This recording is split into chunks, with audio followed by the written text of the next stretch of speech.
আল্লাহ নবী সাল্লাল্লাহু আলাইহি সাল্লাম বলেন, কোন বান্দা যখন গুনাহ ছেড়ে দিয়ে তওবা করে আল্লাহর দিকে ফিরে আসে, আল্লাহর কসম নবী বলেন আল্লাহ তাআলা সবচেয়ে বেশি খুশি হন।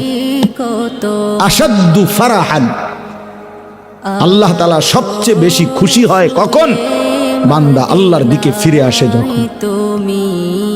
বিতাওবাতি আবদিহি, বান্দা যখন আল্লাহর দিকে ফিরে আসে আল্লাহ তাআলা ভীষণ খুশি হয়।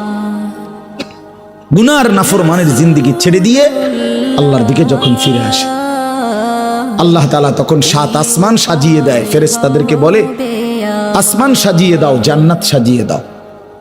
ফেরেশতারা 7 আসমান জান্নাত সাজাইয়া ফেরেশতারা জিজ্ঞেস করে, মাওলা আসমান কেন সাজাইলেন, জান্নাত কেন সাজাইলেন?